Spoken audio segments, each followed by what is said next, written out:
Então, queridos, teve um pequeno problema técnico aqui, estamos de volta. Então, o apóstolo Paulo ele fala aqui sobre o versículo 9, a respeito de sabedoria e entendimento, que são duas coisas distintas. Habilidade, como eu estava falando aqui, você vai tirar a carteira de motorista e recebe escrito habilitação. Você tem habilidade para poder conduzir aquele veículo. E a habilidade, é interessante que você está tão hábito àquela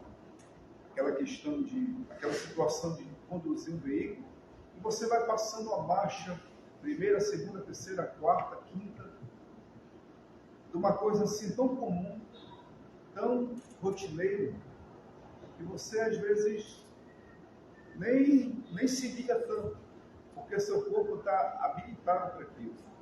E também o seu corpo fica atento, incrível que pareça. Isso é chamado o quê? Habilidade. A habilidade ela é oriunda dessa palavra Sofia. Tá? Todos têm habilidades, todos. O pedreiro, o jardineiro, o eletricista, o vendedor, todos têm uma habilidade. Todos têm uma habilidade para poder sobreviver. O ser humano ele não consegue sobreviver sem habilidade. Então a palavra Sofia dá referência à habilidade.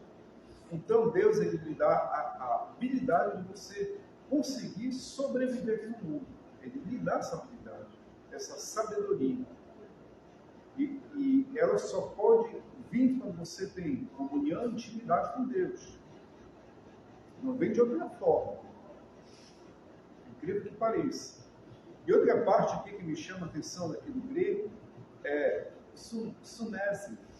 Sunese pneumática, que é nada mais do que o seu espírito fazer a seletiva e ao mesmo tempo usar coisas que vêm contra você para poder você combater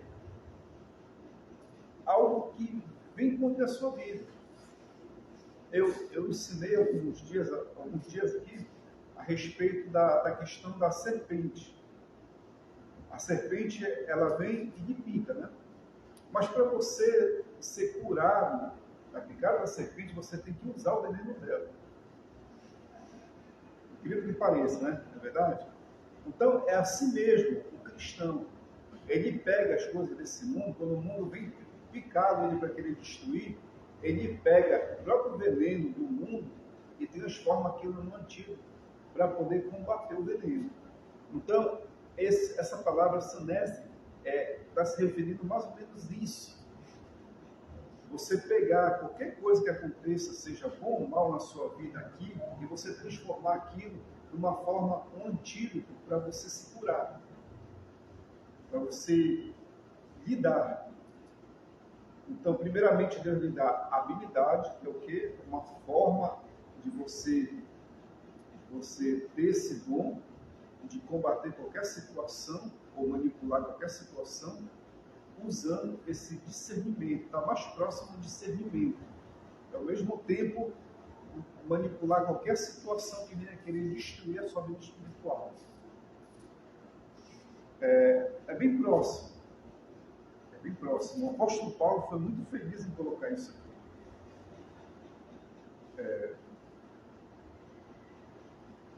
Então, queridos, não é a sabedoria ensinada nas faculdades, não é isso aí, não tem nada a ver com estudar a filosofia. Estudar. É uma proximidade que você tem com Deus, na palavra, seja o que for, que Deus lhe dá essa capacidade, Ele lhe conduz via a sua palavra para poder você se portar muito bem. Aí você fica acima dos grandes pensadores, acima da razão humana, acima de qualquer lei. É incrível. Vamos lá. Versículo 10. A fim de viverdes de modo digno do Senhor, para seu inteiro agrado, frutificando em toda boa obra e crescendo em pleno conhecimento de Deus. O propósito, o objetivo é para que você venha a ser digno do Senhor, para o seu inteiro agrado, frutificando em toda boa obra, crescendo no pleno conhecimento de Deus. Então, toda árvore que der fruto, essa o Pai guarda. Mas aquela que não produz fruto, o Senhor vai e corta. Então, quando nós temos essa habilidade e esse discernimento espiritual para lidar com qualquer situação, a tendência, a consequência de tudo isso é o chamado crescimento espiritual. Você vai frutificar, crescer, se tornar uma árvore frondosa. Versículo 11, sendo fortalecidos com todo o poder, segundo a força da sua glória, em toda a perseverança, longanimidade, com toda a alegria. Aqui, nesse versículo 11, também aqui, não está no português, nos abandona, mas incrível que pareça, o grego, ele nos dá duas palavras aqui.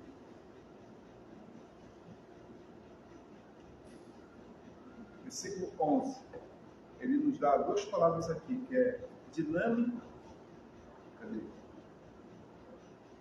dinâmico e kratos.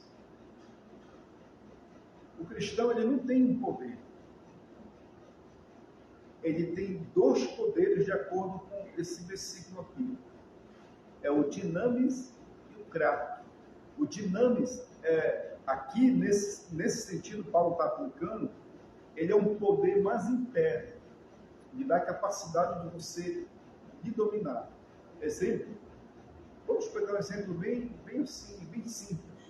Como é que você quer falar que você tem domínio próprio, ensinar domínio próprio para as pessoas se você não se domina? Então, primeiramente, você deve se dominar, ou seja, viver a palavra, viver o Evangelho, para poder ensinar aqueles que precisam. Então, quando nós nos dominamos, temos essa graça de ajeitar nossa casa espiritual, é o chamado dinâmico. É um poder íntimo, salvo o seu Espírito Santo. E o kratos é um poder externo. Então, através desse dinâmico vem o kratos, que é o poder externo de influenciar aqueles que estão te ouvindo ou estão prestando atenção em você.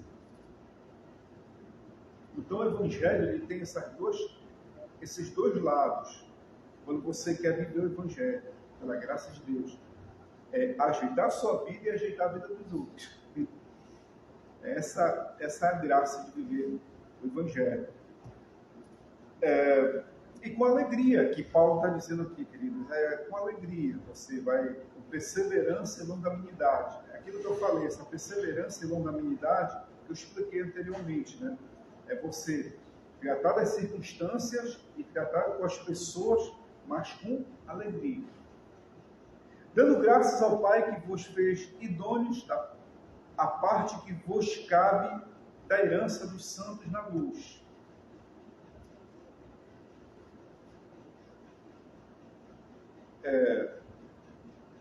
Você se torna responsável pelaquilo que você faz na obra de Deus e você passa a ter uma herança junto com os santos na luz. É isso que ele está nos informando.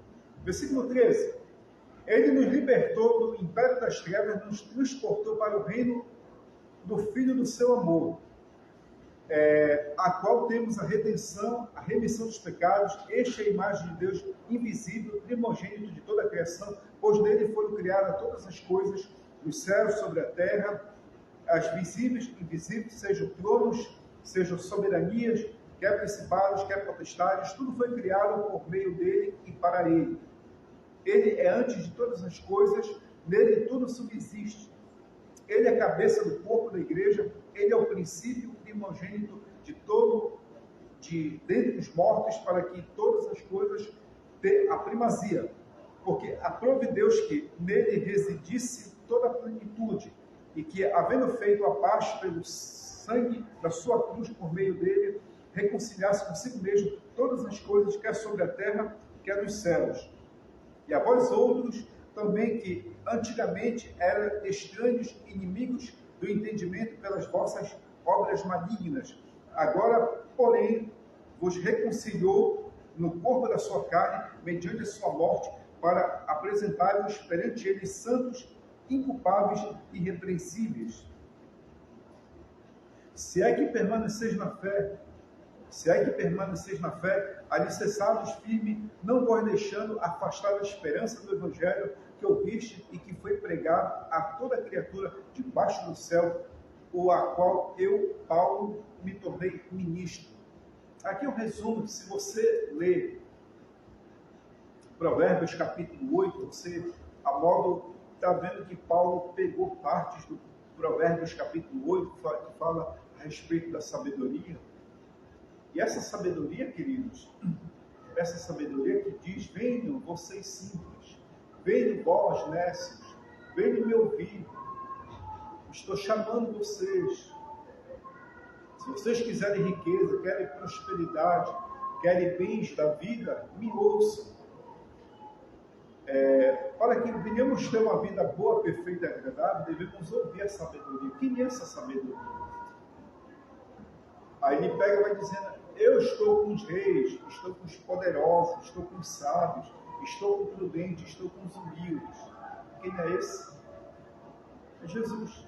Jesus é a sabedoria que está dirigindo e conduzindo toda a humanidade. Mas se nós quisermos desfrutar mais intimamente dessa sabedoria, o apóstolo Paulo, Salomão, ele está nos informando que essa sabedoria, ela passa a abrir seus mistérios, seus segredos para aqueles que são humildes, para aqueles que são desejosos, para aqueles que querem mesmo estar próximo dela. Porque tem aqueles que têm a sabedoria da parte de Deus, mas que não dão importância a ele, mas mesmo assim, pela sua misericórdia, ele conduz. Entendeu?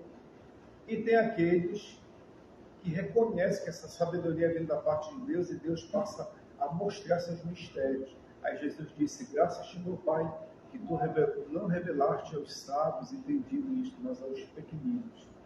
Os pequeninos é aqueles que se sentam aos pés do Senhor e querem aprender com Ele. Esses são os pequeninos. Aqueles que relutam, aqueles que inventam qualquer coisa para não estar aos pés do Senhor, esses dificilmente vão ter uma revelação da parte de Deus. Então,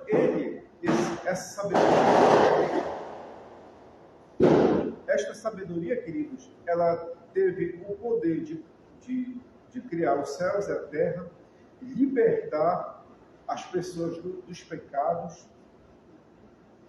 Ele fez nova todas as coisas.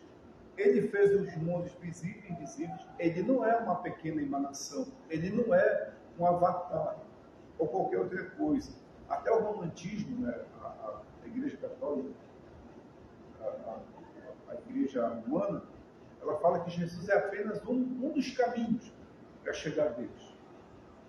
Que pode ser através de Maria, pode ser através de Jesus, pode ser através de outros santos, que você pode chegar a Deus. É o pensamento do catolicismo romano. Mas Jesus não. Jesus, ele é o centro de tudo. Ele é o centro de tudo. É o cabeça da igreja, é o princípio, o primogênito de tudo. Seja dos mortos, seja dos vivos. Ele é a primazia. Ele é tudo.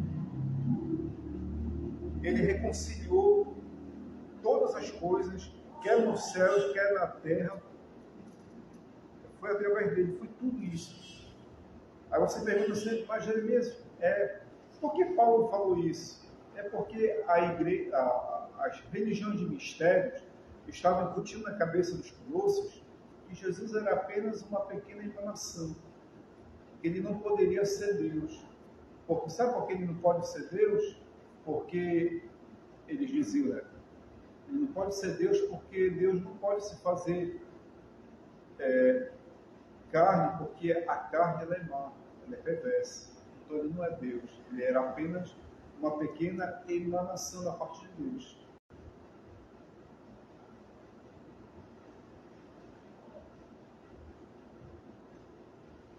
E essa tendência hoje de ensinar que Jesus é apenas um profeta, é apenas um um homem que ensinou coisa boa, hoje é ensinado pelo judaísmo.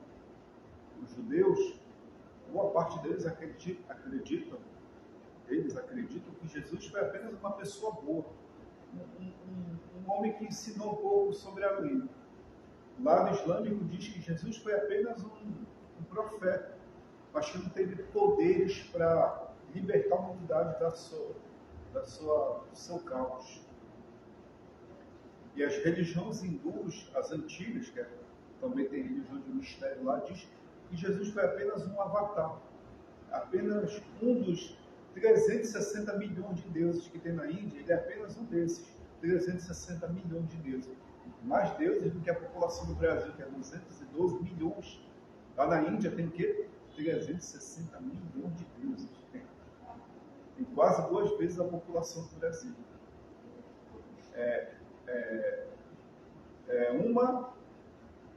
Uma e meia a população do Brasil. Então Jesus foi apenas um desses. E estava tentando ensinar isso para o pessoal da igreja de Colossos. Não, ele não é. Ele é a primazia, ele criou os céus e a terra, ele reconciliou consigo tudo que era na terra, reconciliou consigo mesmo. Aí Paulo disse que ele veio pregar justamente isso. Resumindo a última parte, queridos,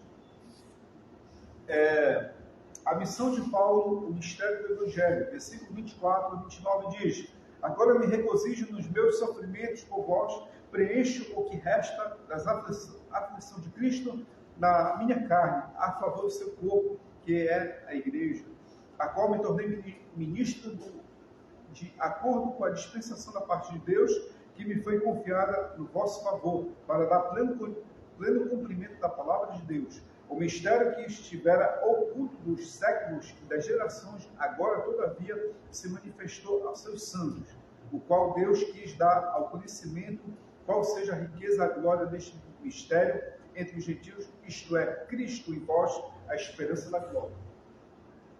O que é que estava oculto? Era o mistério. Eles gostavam de religião de mistério, tudo é oculto, nada pode falar. Vocês sabiam que isso aqui tem uma forte também influência em relação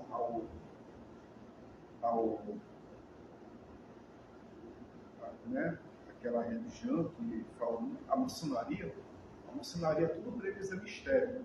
Tudo é mistério, não pode falar. Dependendo dos graus onde você estiver, se você estiver no grau 1, o grau 1 pode saber o que tem no grau 12, o grau 2 não pode saber o que tem no grau 3, e assim por diante, vai embora. Então isso é religião de mistério. E Paulo disse, olha, na nossa religião tinha um mistério. Qual era o mistério? Anunciado pelos profetas. Quem era? O Logos, a palavra, a sabedoria, que se fez carne e habitou entre nós. E hoje já não é mais mistério. É mistério antigamente, agora não é. Foi revelado a nós e nós estamos trazendo aqui essa revelação a vocês. Quem é? Jesus, esperança da glória. Então vocês têm esperança da glória de quê? Da glória de mudar de vida, de transformar, de sair desse mundo para ir para um mundo melhor. E sair dessa vida para ter uma vida melhor é Jesus, que estava oculto e hoje está revelado. Está aqui. Então não tem nada de mistério. Esse negócio de, sinceramente, abrir uma SCQ, desses encontros que tem, não pode falar porque é tremendo, não sei o que mais, querido. Sinceramente, isso é coisa de criança. Isso é coisa de criança. Isso é resquício já da maçonaria e coisa aqui da religião do mistério. Sabe o que é? Isso é falta de Bíblia. Isso é falta de compromisso mesmo com a palavra. Porque se a pessoa tem compromisso com a palavra e tem sua comunhão com Deus, ela não vai depender desses artifícios para querer se aproximar e querer chamar as pessoas para eu vou te falar o que tem hoje no culto, porque é um mistério, é uma surpresa. Coisa nenhuma. Isso é, infelizmente, né? Versículo 28. A qual nos anunciamos, advertindo a todo homem, ensinando a todo homem em toda sabedoria, a fim de que apresentemos todo homem perfeito em Cristo, perfeito naquele que era mistério, que foi revelado. Nós estamos anunciando a vocês o Evangelho. E nesse Evangelho, esse Evangelho este Evangelho é Cristo, que é a esperança da nossa mudança. Para alguns homens, não, para todo homem. Todo homem tem que imitar Jesus. Como é que eu posso me sobressair em qualquer situação deste mundo? É imitar Jesus. Não tem outra coisa. Imitou Jesus, nós vamos se sobressair em qualquer situação deste mundo. Agora, nós vamos querer imitar os outros, vamos querer imitar fulano Beltrano em relação a ter uma vida espiritual abençoada. Não façam isso. Podemos imitar os outros na questão ética, na questão do comportamento, mas para querer ter uma vida avivada e restaurada, é só imitando Jesus. Por último, o versículo 29 diz: para isso que eu também me afadigo, esforçando-me o mais possível, segundo sua eficácia que opera eficientemente em mim. Como é que se fadiga? Ele está usando aqui o termo. Se esforçando-me e me afadigo. Me afadigo e me esforçando-me. Você chega para outro colega e diz: olha, a gente vai correr daqui lá de São Brás. Daqui lá de São Brás é 4 quilômetros. É 4 quilômetros. Aí você vai correr. Temos 20 minutos para correr daqui até lá de São Brás. Aí você vai correndo, você vai se afadigar. E você vai se esforçar e ao mesmo tempo se afadigar, ficar muito cansado. Aí você diz: estou cansado, estou fadigado, mas não vou desistir, vou até o fim. Aí você vai. No prazo de 20 minutos. Mas passou o prazo. Passou o prazo, mas pelo menos eu vim correr. Entendeu? Na manhã, mas vim correr. Então o apóstolo Paulo está dizendo assim mesmo: olha, eu me fadigo de noite orando por vocês, jejuando, intercedendo, sofrendo aqui nessa cadeia, dormindo no meio do xixi, no meio das fezes, não tendo comida, nem almoço, nem janta. As pessoas me abandonam, a maioria me abandona, mas mesmo assim eu estou me lembrando de vocês, orando por vocês, intercedendo pela vida de vocês, pedindo para que Deus venha modificar nossas vidas. Aí vocês não me amam, não gostam de mim, mas eu gosto de vocês. Era essa a mentalidade de Paulo. Porque o que é que ele tinha? Ele tinha um chamado adjetivo conhecido como magnanimiano. Só quem tem esse adjetivo, essa virtude, é aquele que serve a Deus. Quem não tem, não está servindo. Eu sirvo a Deus. Bem, você serve a Deus. Quero ver se você ama o seu próximo. Se você tem esse adjetivo magnanimiano, então você serve a Deus. Não tem, então são só palavras. Você não tem esse adjetivo. Você apenas está dizendo, mas não está demonstrando. Então, queridos, nós aprendemos aqui, nessa epístola tão maravilhosa, o capítulo 1, que acho que é o maior capítulo que tem, são 29 versículos, aprendemos que devemos reconhecer o labor do apóstolo em levar o Evangelho, devemos fazer esse mesmo, de levar o Evangelho, porque o Evangelho tem vida própria. Ele mesmo vai fazer o efeito sobre a terra que vai cair. Devemos esperar, através do anúncio desse Evangelho da pessoa de Cristo, e que aquelas pessoas vão ter a sabedoria e vão ter o discernimento em lidar com qualquer situação na vida. Vão desenvolver habilidades e vão conseguir separar o certo do errado, ou até mesmo manipular o errado para uma forma de antídoto, para ela que não venha ser mordida precipitadamente e morrer. Transformar tudo isso em bênçãos, que é mais ou menos o texto está dizendo sobre isso aí. Aprendemos também a respeito da graça e a paz. Né? A graça é aquilo que ninguém merece. Ninguém merece. Eu não mereço ter a companhia de vocês, e nem vocês merecem ter a minha companhia. Mas nós nos agraciamos porque nós nos amamos.